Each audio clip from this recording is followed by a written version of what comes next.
पूर्वी दिल्ली के मंडावली पुलिस के हाथ लगी अहम कामयाबी। एक ऑटो लिफ्टर को किया गया गिरफ्तार। चोरी की बाइक भी की गई बरामद।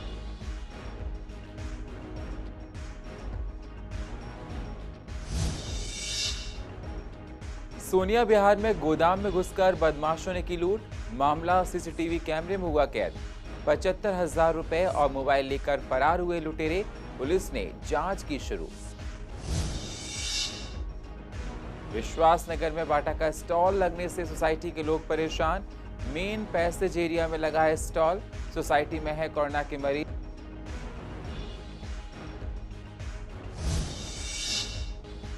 कृष्णनगर में विधायक एसके बग्गा ने लगाए 100 पौधे। मौके पर स्थानीय आरडब्ल्यू और क्षेत्र की जनता रही मौजूद। पौधों की देखरेख की जिम्मेदारी आरडब्ल्यूए को सौंपी। और पूर्वी दिल्ली में कोरोना की वजह से दुकानदार परेशान। दुकानदारी हुई ठप।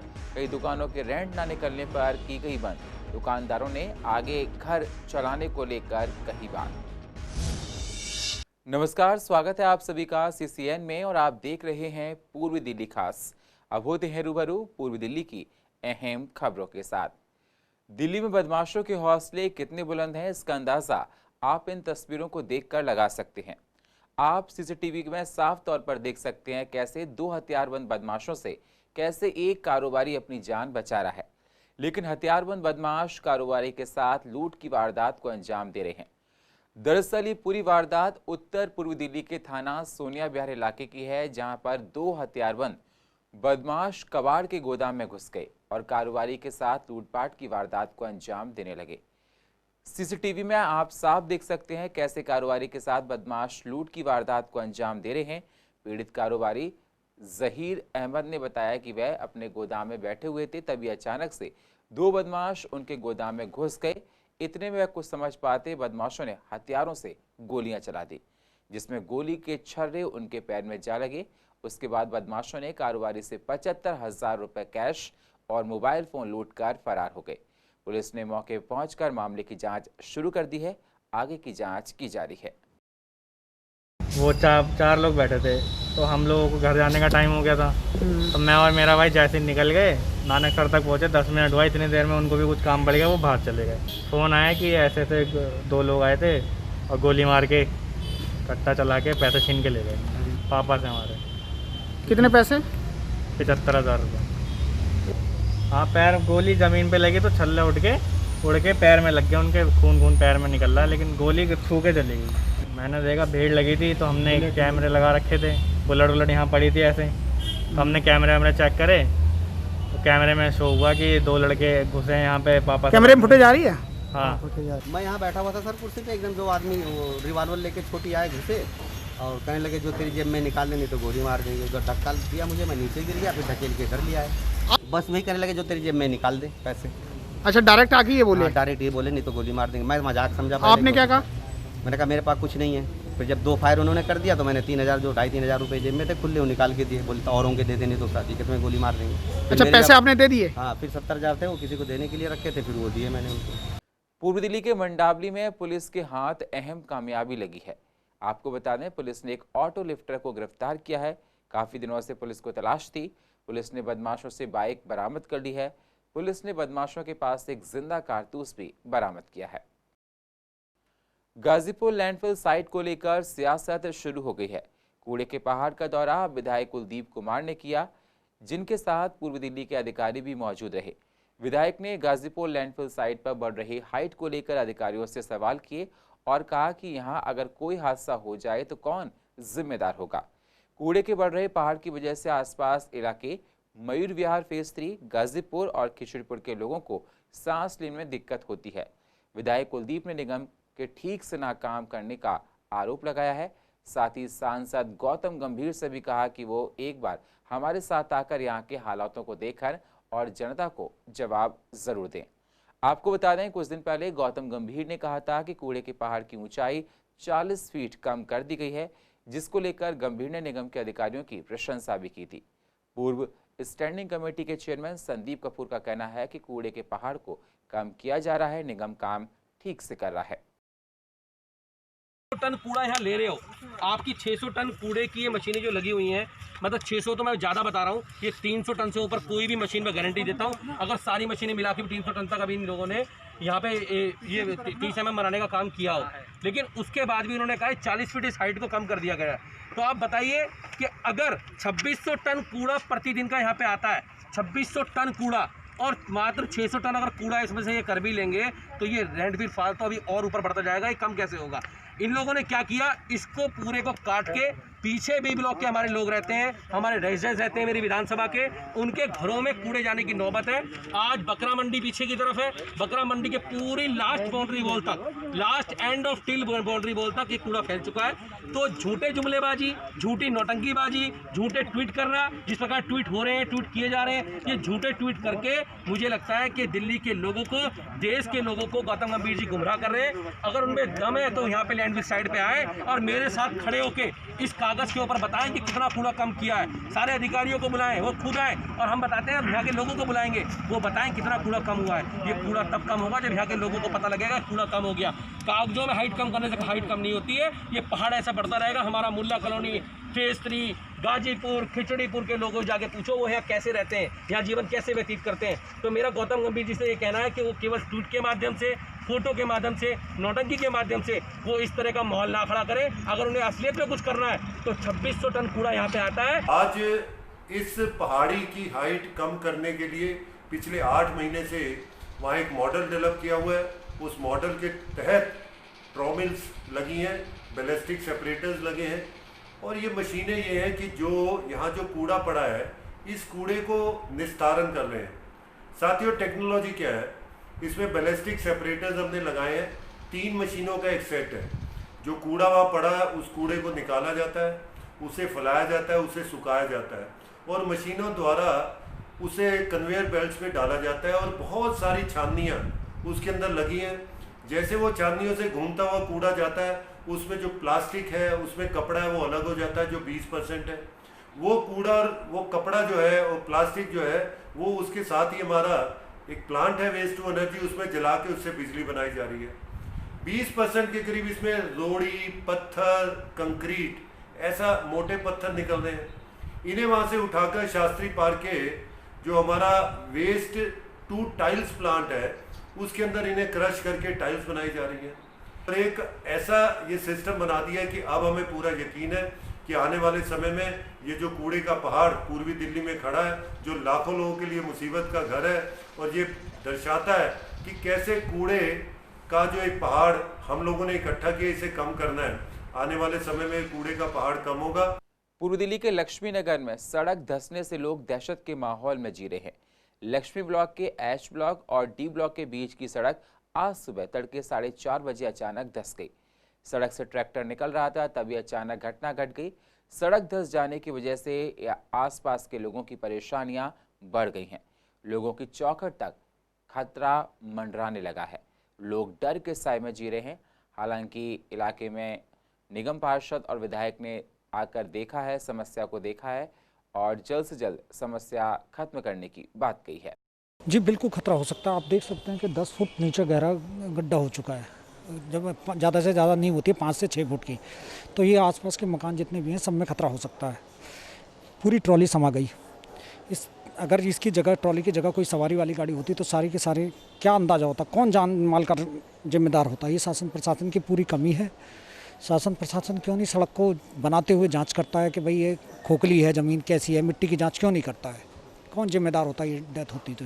4 बजे के लगभग हुआ ये कांड, क्योंकि मतलब ये एकदम ज़मीन बैठ गई। कोई बलुए का ट्रैक्टर जा रहा था, एकदम से बैठ गया। एकदम खतरा रिक्स से है। पूरा नीचे से गड्ढा आपने देखा होगा, पूरा अंदर से गड्ढा बिल्कुल ही धंसा पड़ा है, बिल्कुल ही। ये रात को 4:30 बजे करीब हुआ। ये ट्रैक्टर ट्रॉली जा रही थी मलबा लेके, रात को ट्रॉली इसके अंदर चली गई, गड्ढे के अंदर ही। काफ़ी दिनों से धमक थी इस सड़क पे। हम लोग सोचते थे पता नहीं क्या हो रहा है क्या नहीं, अंदर से खोखला हो गया। सड़क के ऊपर का पता नहीं होता ना नीचे क्या हो रहा है।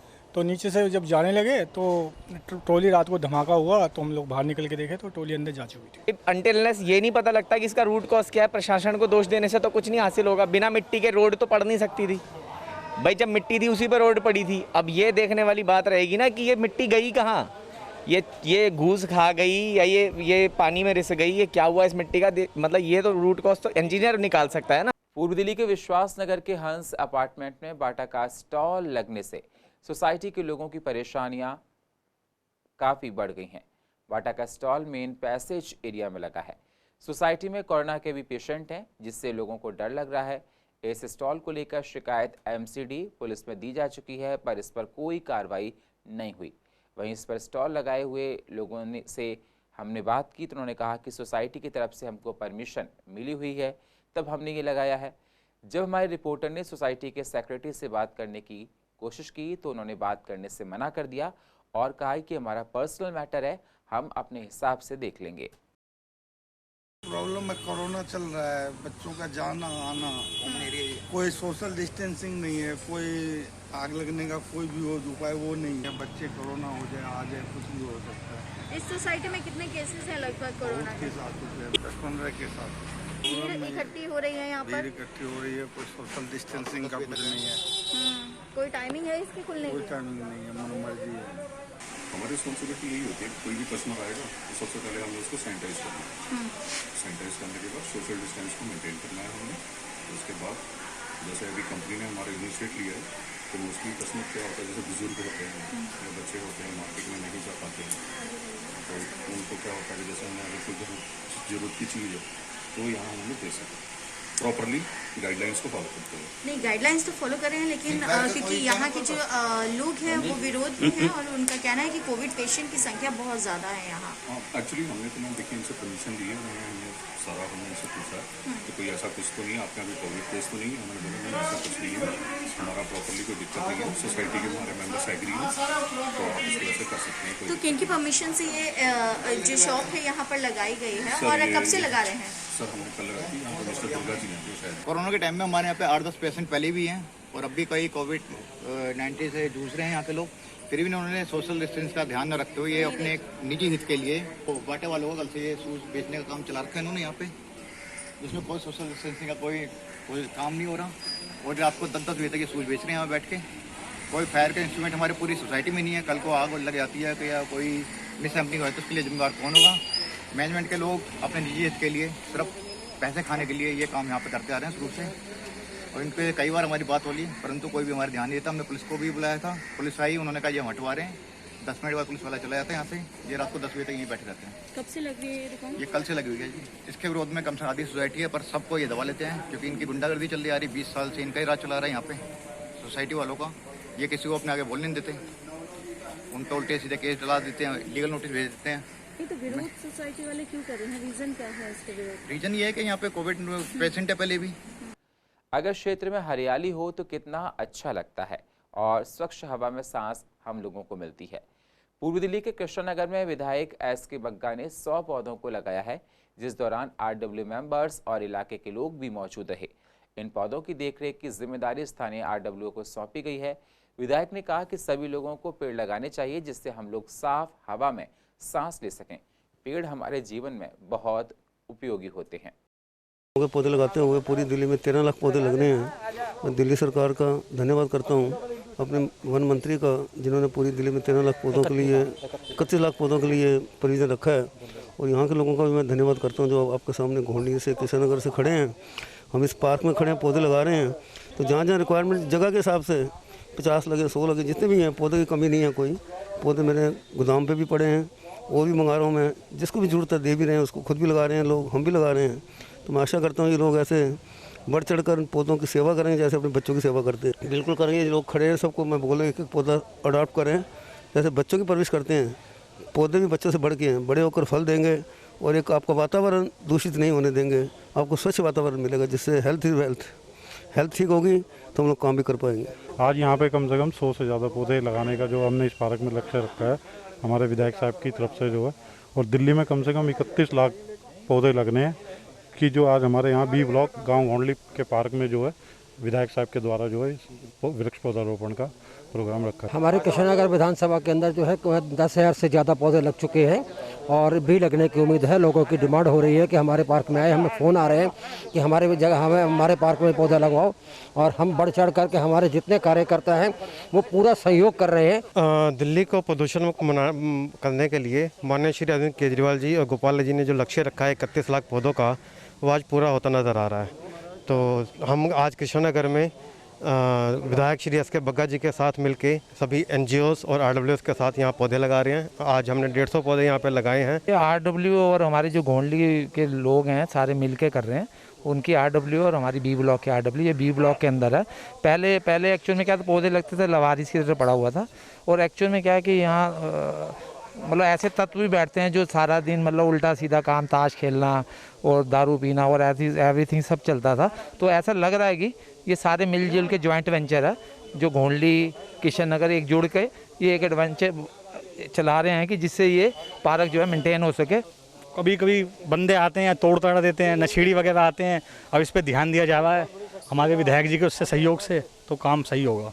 देश में लगातार कोरोना के मरीज बढ़ते जा रहे हैं। हर रोज लगभग 50,000 के पास नए कोरोना के मरीज आ रहे हैं। कोरोना जिस तरह से बढ़ रहा है उससे हम सब लोगों को चिंता सताने लगी है। लेकिन दिल्ली में कोरोना के केस घट रहे हैं और कहा जा रहा है कि दिल्ली में काम ठीक से किया जा रहा है, टेस्टिंग ठीक से की जा रही है। कांग्रेस ने एंटीजन टेस्ट पर तमाम सवाल उठाए हैं। कहा कि दिल्ली में इसी कारण से कम मरीज होने का दावा किया जा रहा है, जबकि मरीज ज़्यादा हैं। इसी पर जी हाँ, हमने एंटीजन टेस्ट पर लेकर डॉक्टर्स की राय ली। क्या कह रहे हैं डॉक्टर्स, ज़रा आप भी सुनिए। जो एंटीजन टेस्ट है ये बड़ा ही इनएक्यूरेट या समझ लो लो सेंसिटिविटी का टेस्ट है, और ये सिर्फ कोरोना का एंटीजन को टेस्ट करता है, एंटीबॉडी टेस्ट नहीं करता है। तो एंटीजन जो टेस्टिंग के लिए 90 to 93% लोगों का ये नेगेटिव आता है, सिर्फ 6 से 7% लोगों का पॉजिटिव आता है। तो उससे ये हो रहा है कि हर आदमी सोच रहा है कि मैं नेगेटिव हूँ, पर वो असली में नेगेटिव नहीं है। और जो नेगेटिव हैं उनका टेस्ट कराना RT-PCR हम बोलते हैं, जो PCR टेस्ट है वो कराना ज़रूरी है, क्योंकि इसकी जो नेगेटिविटी है वो बहुत ज़्यादा है। और ये आम आदमी सोचता है कि मैं नेगेटिव हूँ, मुझे कुछ भी नहीं है और मुझे कोरोना नहीं है, ऐसे मुझे डराया जा रहा है। पर वो तभी कंफर्म होगा अगर RT-PCR जो टेस्ट है, जो कंफर्मेटरी टेस्ट है, एंटीबॉडी टेस्ट है, उससे ही पता रहेगा। और ये जो एंटीजन है हमारे शरीर में काफ़ी दिन तक रहता है, तो ये एंटीजन टेस्ट भी काफ़ी दिन तक पॉजिटिव रहता है, क्योंकि हमारे शरीर में जब तक कोरोना का एंटीजन है वो बताता रहेगा, जबकि आप बिल्कुल ठीक हो। तो ये इस तरह से ये ना बीमारी के बारे में बता पाता है कि बीमारी कितनी ज़्यादा है या कम है, या उसको अभी हुई है या पहले से हुई है, ये नहीं बता पाता। ये बताता है कि बस इसके शरीर में कोरोना कभी गया है, अभी गया है या पहले गया हुआ है, ये भी नहीं पता। प्लाज्मा थेरेपी अगर देखें तो एक अच्छी मोडालिटी साबित हुई है कोविड पेशेंट्स के ट्रीटमेंट में, लेकिन कुछ ट्रायल्स वर्ल्ड ओवर में ऐसे आ रहे हैं जो उसको एकदम पूरी तरह कारगर साबित नहीं कर पा रहे हैं। हम भी अगर देखें तो डेफिनेटली जब से प्लाज्मा थेरेपी इंट्रोड्यूस हुई है, सीरियस पेशेंट्स को ट्रीट करने में बेनिफिट मिला है, और इसीलिए हम प्रोत्साहित करते हैं कि जनरल पॉपुलेशन में जो लोग ट्रीट हुए हैं कोविड से वो अपना प्लाज्मा डोनेट ज़रूर करें ताकि किसी के काम आ सके। बेसिकली प्लाज्मा में क्या होता है कि it's a part of the blood जिसमें एंटीबॉडीज़ चल रही होती हैं। हम बेसिकली वो एंटीबॉडीज़ जो सीरियस पेशेंट है जो कोविड से फाइट कर रहा है उसमें हम उसको दे देते हैं, तो उससे उसको डिजीज़ को फाइट करने में हेल्प मिलती है। लेकिन हाँ, कुछ पेशेंट्स ऐसे भी रहते हैं जहाँ पे बेनिफिट नहीं मिल पाता, even with plasma therapy and high and therapy like tocilizumab, remdesivir, सब कुछ देने के बावजूद भी कई पेशेंट नहीं सेव कर पाते। वो ऑब्वियसली हम देखें तो इनफैक्ट हर डिजीज़ के साथ में बेस्ट टू बेस्ट ट्रीटमेंट के बाद भी definitely there are cases of mortalities. लेकिन डेफिनेटली ये नंबर ऑफ मोर्टेलिटीज़ अगर वर्ल्ड ओवर ट्रेंड में भी देखें, जब से प्लाज्मा थेरेपी इंट्रोड्यूस हुई है, जब से स्टेरॉइड्स का इंट्रोड्यूस हुआ है और जब से टोसिलिजुमैब इंट्रोड्यूस हुई है, नंबर ऑफ मोर्टेलिटीज़ कम हो गई हैं। आप वर्ल्डोमीटर पे ट्रेंड देखेंगे, नंबर ऑफ केसेस बढ़ गए हैं, डेली के 300,000 केसेस आ रहे हैं, लेकिन फिर भी मोर्टेलिटी रेट कम की तरफ होता। दिल्ली के CM अरविंद केजरीवाल का कहना है कि दिल्ली के बाजार तो खुल गए हैं पर ग्राहक नहीं आ रहे। हमारे रिपोर्टर ने जाकर पूर्व दिल्ली के विकास मार्ग और लक्ष्मी नगर के दुकानदारों से बात की। बाकी बाजारों में जाकर देखा, दुकानदारों का कहना है कि दुकानों पर ग्राहक ना के बराबर हैं। दुकानदारी नहीं हो रही है। दुकानों के किराए न निकल पाने की वजह से दुकानें बंद हो गई हैं। कई जगह तो दुकानों के किराए कम कर दिए गए हैं। दुकानदार परेशान हैं। दुकानदारों को दुकान के खर्चे निकालने में मुश्किलें उठानी पड़ रही हैं। नहीं, कोरोना से लोग कम भी निकल रहे हैं और को डर भी है ही लोगों को। और हिसाब से अब ये सामान तो ऐसा ना जरूरी होता है तो उसको लेने आ जाते हैं। एल्युमिनियम की हमने ये लिया जैसे, तो ये जरूरी है इसलिए आ गए हम लेने के। नहीं, महंगे तो कहीं नहीं है, ऐसा कुछ नहीं। रेट तो वही है, तो पहले थे नॉर्मल वही है।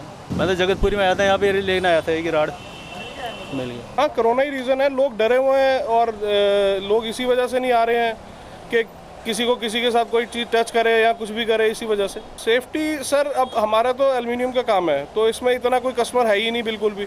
1, 2, 3 दिन बाद बोनी हो जाती है काम। मतलब वो है कि मार्केट खुल रही है तो हमें आना पड़ रहा है, बस यही एक वजह। नहीं पॉसिबल तो अब हर किसी का काम अलग अलग है। तो किसी का सैनिटरी वेयर का काम है या किसी का कोई काम है, किसी का चलता रहता है। लोगों ने किराए भी अपने कम कर दिए हैं, सारी चीज़ें कम कर दी हैं। नहीं भैया, ग्राहक नहीं है, काम नहीं है, बिल्कुल जीरो है। रीज़न भैया कोरोना ही है। उससे पहले तो खर्चे पानी निकल ही रहे थे। इस टाइम ये है कि खर्चे पानी नहीं निकल रहे हैं, काम नहीं। जो आता है तो बहुत ज़्यादा ज़रूरत है, जिसको कोई ज़रूरी चीज़ है तो ही आता है लेने, और कोई लंबी बात नहीं। रेंट भैया देखो, ये साल तो रतन टाटा जी भी कह रहे हैं कि जी जान बचा लो, पैसे को छोड़ दो, ये चीज़ है। अब आदमी यही कहता है चलो जी जैसा हो जाओ। कुछ रेंट भी कम किए हैं लोगों ने, ऐसा। हाँ, मतलब जैसे मालिक कहता है कोई बात नहीं जी, कुछ कम दे दो हमारे को। जैसे किसी का 50,000 है जी, आप 30,000 रुपये दे दो, 40,000 दे दो, कोई बात नहीं, कम करके दे दो, 1 साल बाद में देख लेंगे। मार्केट खुलती ज़रूर है क्योंकि उनकी मजबूरी है। मजबूरी इसलिए है कि आदमी घर में कब तक रुकेगा, कोई इसकी लिमिट तो है नहीं कोरोना की कि 1 महीना या 2 महीना। अब ये है कि अगर जब लॉन्ग टाइम तक चलेगा तो दुकान खोलना हमारी मजबूरी है। लेकिन सही मायने में तो ये है कि कस्टमर अभी घर से बाहर निकलते हुए डर रहा है। आज हमारी मार्केट विकास मार्ग में जो जितनी भी दुकानें हैं, आपको 50% दुकानें ऐसी मिलेंगी जिनके शटर डाउन है। उनका मेन कारण ये है कि जो रेंट की दुकानें हैं वो अपना पूरा किराया ना निकालने की वजह से उन्होंने दुकान बंद कर रखी है। या तो वो पोजीशन दे चुके हैं या फिर अभी मतलब काम करने की सोच नहीं रहे हैं। नहीं जी, बिल्कुल दहशत है लोगों के अंदर। अभी मतलब जो है, चाहे मतलब गवर्नमेंट कह रही है कि भाई कोरोना नहीं है, लेकिन आज भी मतलब लोगों में पूरी दहशत है। और जो कहते हैं कि मतलब थोड़ा सा ये जो है मतलब वापसी भी आ सकता है, इसलिए भी थोड़ा लोग अलर्ट है। ग्राहक तो मतलब ये समझिए कि जो ज़रूरत की चीज़ें हैं वही ग्राहक आता है। अगर जैसे मान लिया कोई, अगर हम शूज़ को देखें, गारमेंट्स को देखें, ज्वेलरी को देखें, ऐसी जो लग्जरी आइटम, इलेक्ट्रॉनिक आइटम है, वहाँ तो ग्राहक बिल्कुल भी नहीं है। आज मतलब खाने पीने, राशन की जो चीज़ें हैं वो खरीदना ग्राहक की मजबूरी है। ग्राहकों का तो ऐसा जी बहुत कम मार्केट में आ रहे हैं।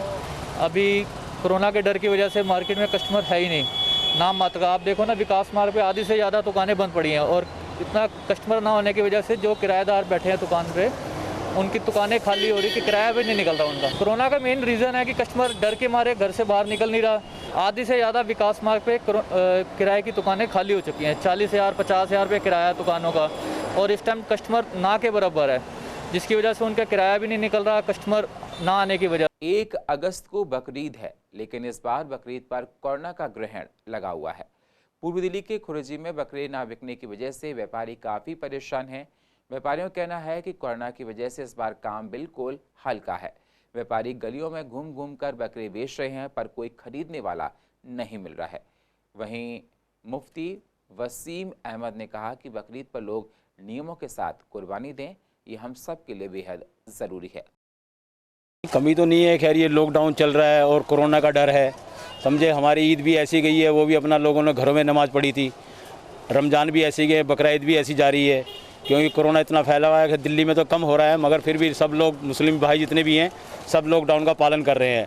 सब अपना सोशल डिस्टेंस में नमाज़ पढ़ रहे हैं और अपना दूरी बनाए हुए हैं सब। ऐसा ना लॉकडाउन चला है, जैसे लोगों का पैसा नहीं है तो इसलिए बकरे लोग कम ला रहे हैं, समझे, क्योंकि लॉकडाउन के उससे काम धंधा बिल्कुल सब चौपट हो गया हर किसी का। नहीं, अभी ना ज़्यादा महंगे हैं ना वैसे सस्ते हैं, बस ठीक ठाक है, क्योंकि अभी बकरा आ नहीं रहा है अभी, और कारोबार की वजह से अभी लोगों के पास बिल्कुल पैसा नहीं है। जिसके पास पैसा है तो वो अपना बचा कर चल रहा है, जिसकी वजह से लोग अभी कुर्बानी नहीं कर पा रहे हैं। देखें, ये मुसलमानों का सबसे बड़ा त्यौहार है और इंटरेस्टेड तो हर इंसान है, हर इंसान क्या नाम है कुर्बानी करना चाहता है, लेकिन मजबूरी है, मजबूरी के आगे क्या नाम है नहीं कर पा रहा है इंसान। ईद की नमाज़ पढ़ी जाएगी, लेकिन जैसे हुकूमत के ऑर्डर हैं, डिस्टेंस का अच्छी तरह से ख्याल रखा जाए, रौनक तो बहुत कम है वाले में भाई, जब पब्लिक में पैसा होगा तभी तो बाहर को निकलेगी। इस वक्त पैसा नहीं है, मार्केट में पैसा नहीं है बिल्कुल भी, और लोग कारोबार से पूरी तरह टूटे हुए हैं, इसलिए बकरे की मंडी बिल्कुल मंदी है इस वक्त, बहुत बुरे। हमारे इलाके में हमने अपील भी की है और बराबर लोगों को समझा भी रहे हैं कि जो सोशल डिस्टेंसिंग है और हुकूमत की जो इस वबा कोरोना के ताल्लुक़ से जो गाइडलाइंस हैं उसको जो है लोग मुकम्मल तौर से फ़ॉलो करें, उसी के मुताबिक जो है अपने तमाम जो मज़हबी इबादतें हैं उनको अंजाम दें। ये भी एक मज़हबी इबादत है, क़ुरबानी का फ़रीज़ा जो सुन्नत इब्राहीमी है। तमाम मुसलमानों को चाहिए कि इसको बहुत खुश दिली के साथ और सिर्फ़ रज़ा इलाही के लिए जो है इस क़ुरबानी के फ़रीज़े को अंजाम दें। जो वुसअत वाले लोग हैं वो अपनी क़ुरबानी में जो है गरीबों का भी ख्याल रखें, गरीबों तक भी जो है उनका हक़ पहुँचाते रहें। और पूर्व दिल्ली की अधिक जानकारी के लिए आप YouTube पर जाकर CCN को सब्सक्राइब करें और फ्रेश अपडेट लेते रहें। और फिलहाल पूर्व दिल्ली खास में इतना ही। बाकी खबरों के लिए आप बने रहिए CCN के साथ। तब तक के लिए नमस्कार।